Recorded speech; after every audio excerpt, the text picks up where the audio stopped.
So let's just settle into a nice, comfortable seated posture. And Mary, you just let me know if when we start chanting what the sound's doing. I'm hoping it's going to be better. All right. Okay, so just settle, and if you have legs are down, make sure they're just nice, even hips width apart, and just be feeling the earth underneath your feet, the floor, the slippers, whatever. And then just rather than sinking back onto your sacrum, it's better to be sitting a little bit on top of your sits bones. Now, just an interesting fact, my chiropractor, I think I mentioned this before, but my chiropractor suggested that I have some hamstring injury at the attachment point, and she suggested that she has seen this same injury in meditators, implying that one can spend too much time sitting that way because there's not enough blood flow. So my suggestion is that you don't sit for hours and hours on end doing your practice, which I'm sure none of us are really doing. But it's just an idea, even if you're sitting working at your desk, to get up every now and then. The recommendation is 20 minutes. And then just to walk around, get the blood moving, and then just sit back down again. So shoulders are aligned with the hips, and imagine also your ears are aligning with your shoulders. So you're in a nice straight line, and this enables the blood, the lymph, the everything to flow a little bit better, the chi, the breath. Now imagine your spine. It's this beautiful string of pearls of light stretching from the base all the way up through the crown of the head and beyond. So just imagine you're really lengthening your spine.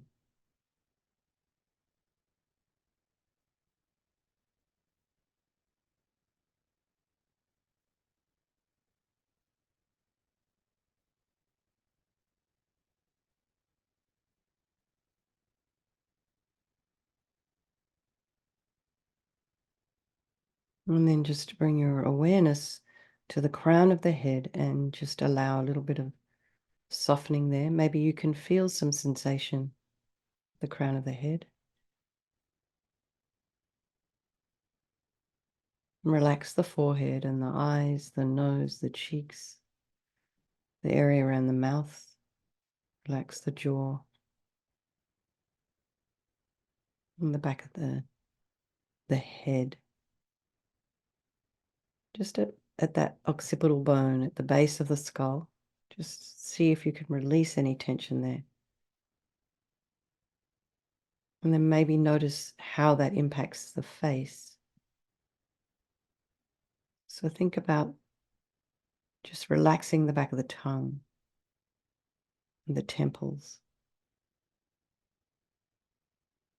And then just, we don't have a huge amount of proprioception at our back of our neck, but just imagine relaxing the back of the neck and allow your shoulder blades and shoulders and shoulder blades just to drop down, and relax the throat and the chest and the belly and all of your limbs. We'll take a nice deep breath as we settle in.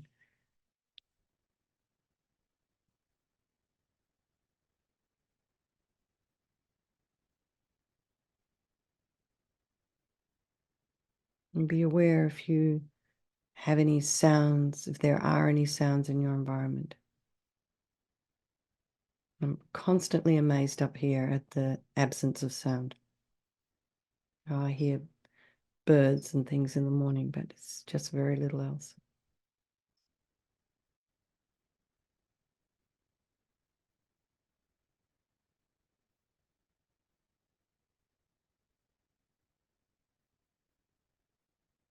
And just allow the sounds to be there. I mean, some of you may be in smaller kind of apartments with other people and pets, children. So it might be a little bit more distracting for you with that. So if you do have sound that's distracting you a little bit, just allow your consciousness to go and explore. So you can step outside your door or go and have a look with your mind, go and have a look in the kitchen to see who's boiling the kettle or making the coffee or the toast or the tea or whatever. And then just walk your mind back. Are you satisfied? And then just allow those sounds to be there. And then notice what is arising in your mind.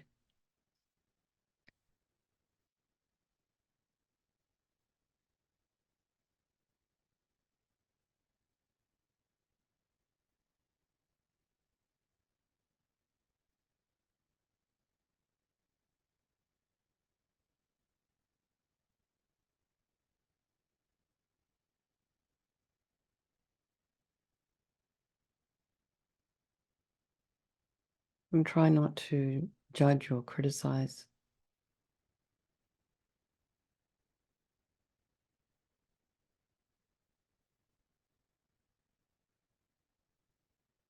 And then just bring to mind all the people of your life.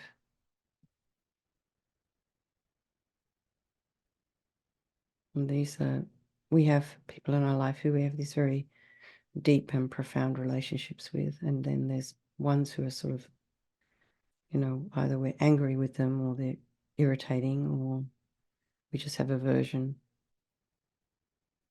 And in the text, that's classified as enemy.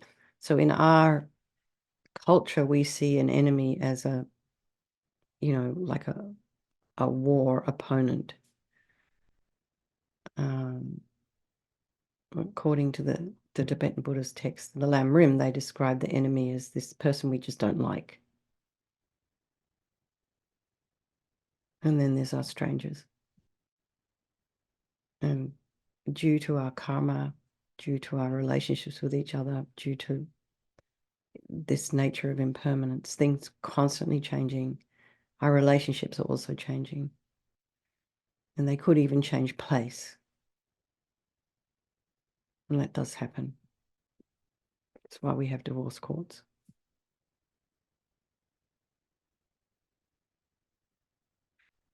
So think though, however, everybody's equal in their wish to be happy and their wish to be free from suffering and having this extraordinary capacity for this enlightened mind. So imagine this medicine Buddha. I'm going to share the image if you need it.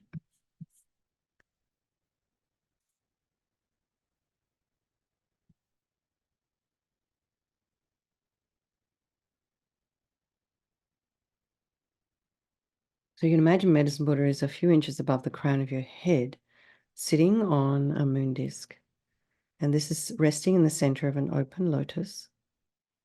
And his legs are crossed, each foot over the opposite thigh. And he's facing the same way as you. And his body is made of this beautiful royal blue light. And if you can imagine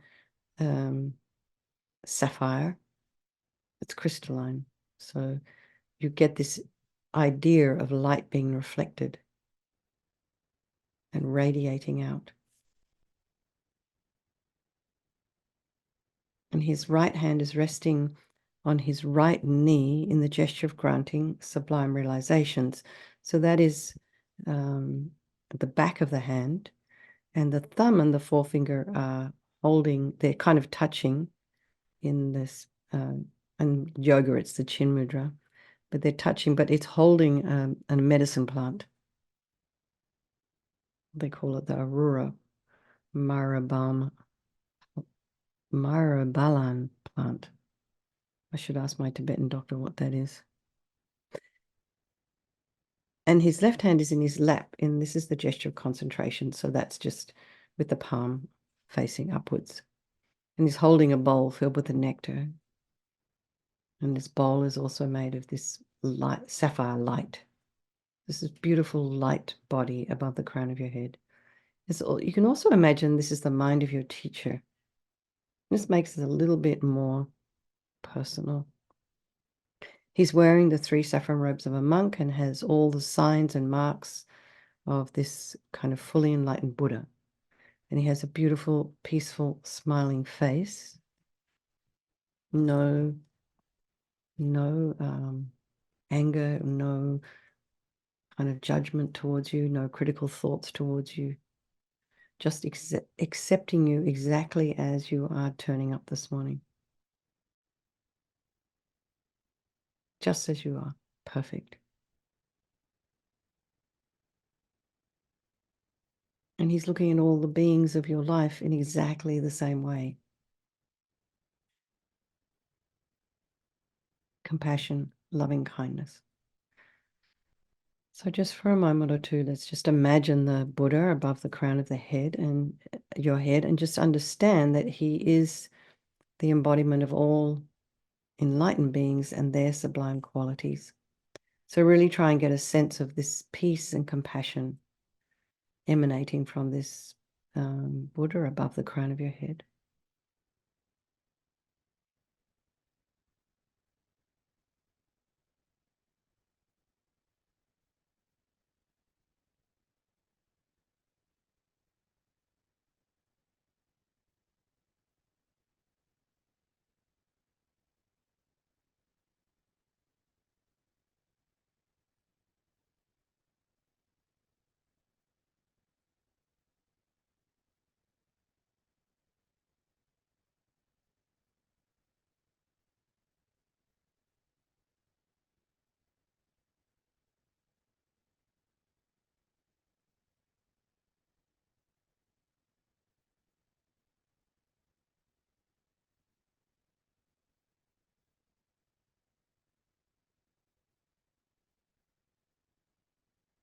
I go for refuge until I'm enlightened to the Buddha, the Dharma, and the Supreme Assembly. By my practice of giving and other perfections, may I become a Buddha to benefit all sentient beings. I go for refuge until I'm enlightened to the Buddha, the Dharma, and the Supreme Assembly. By my practice of giving and other perfections, may I become a Buddha to benefit all sentient beings. I go for refuge until I'm enlightened to the Buddha, the Dharma, and the Supreme Assembly.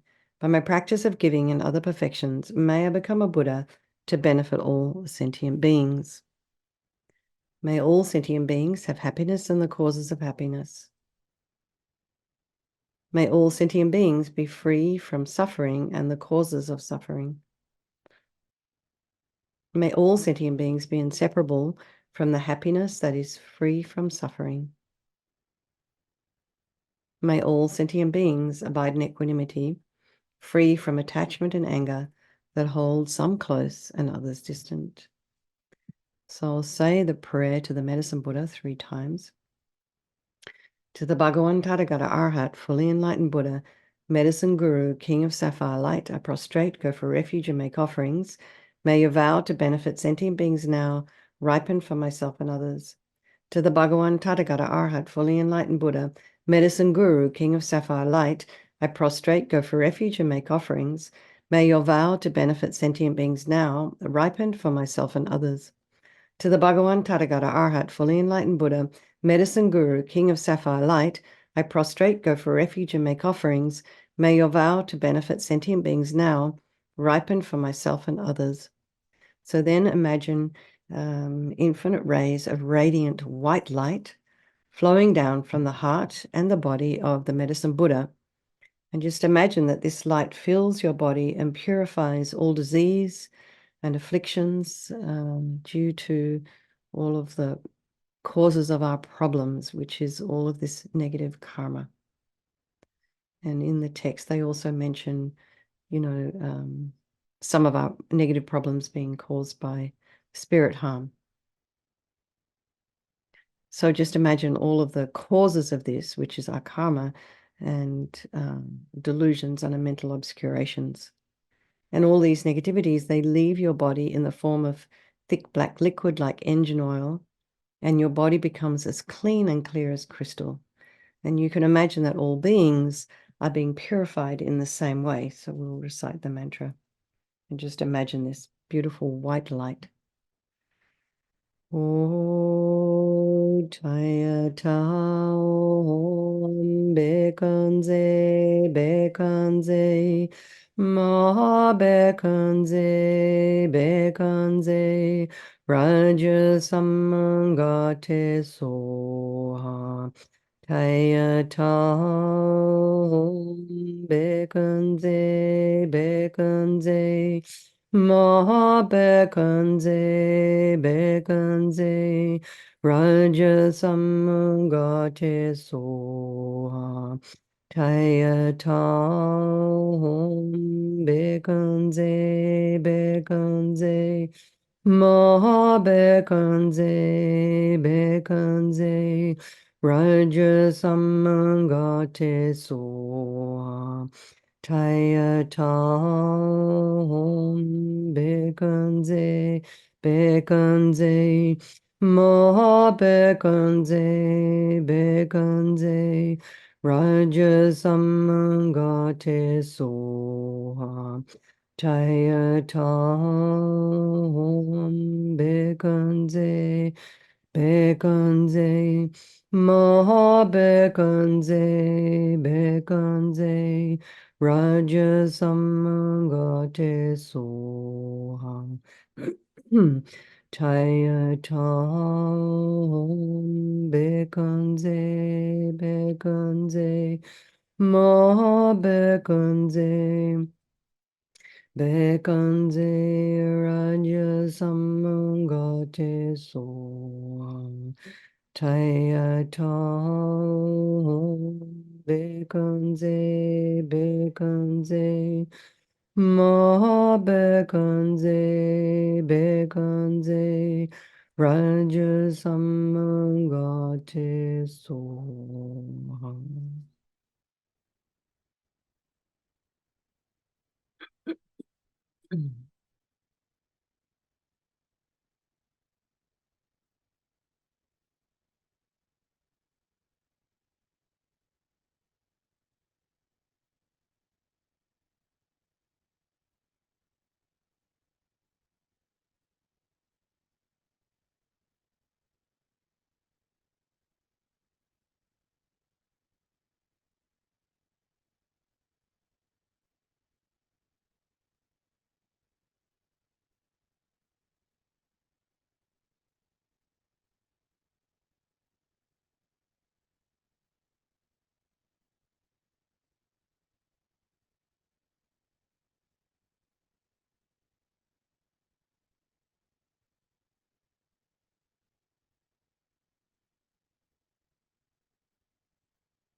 Now imagine that light, and you can imagine golden light this time flowing from the medicine Buddha, and this fills your body again, and this time brings all the blessings of all the Buddhas, the medicine Buddha, all the realizations of the path to enlightenment, and all the qualities of the Buddhas and Bodhisattvas.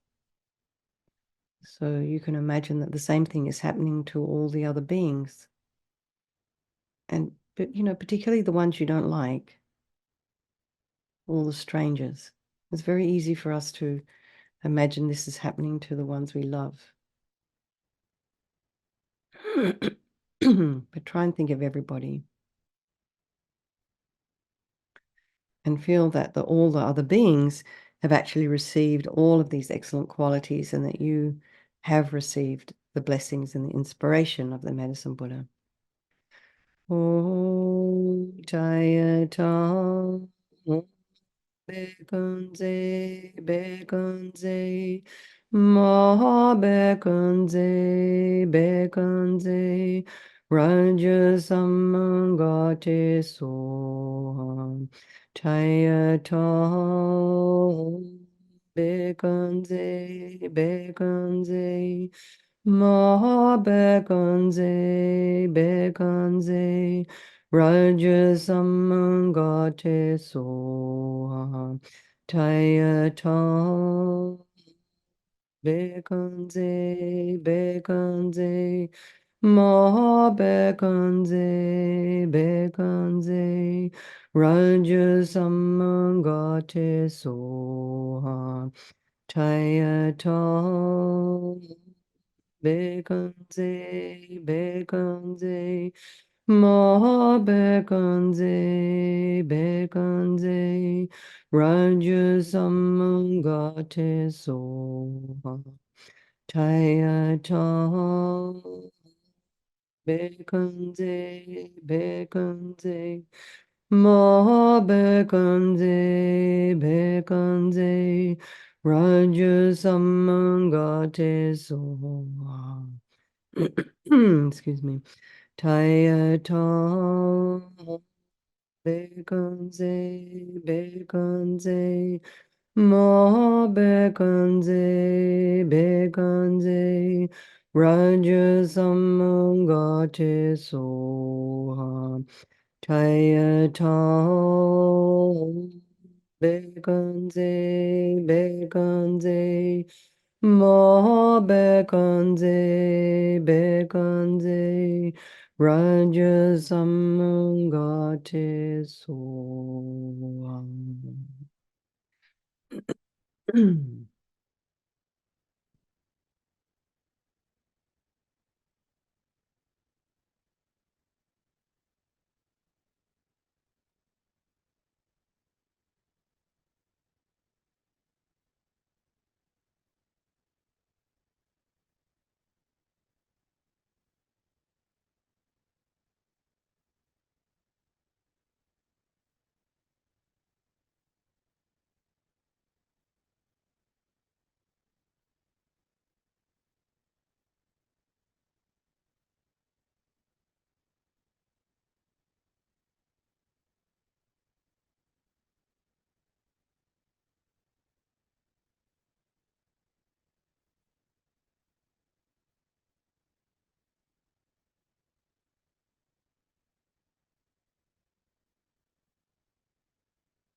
Now imagine the Medicine Buddha is melting into light.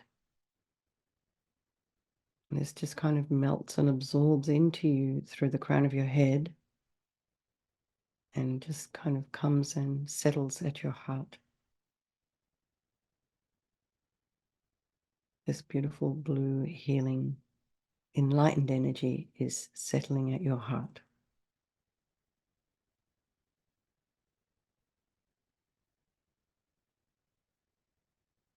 And your mind, the mind of your teachers,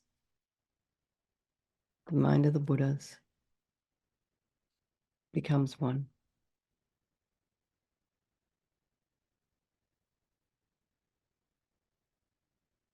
And let your mind rest for we have some minutes left. So let your mind rest for the next 3 minutes in a state that's completely clear and peaceful and free from its usual busy thoughts and conceptions, and feel that that is your true nature, not all this other stuff.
So let's just dedicate all the merit, all the positive energy we've created this morning, just in this very short space of time, to all those people of our life.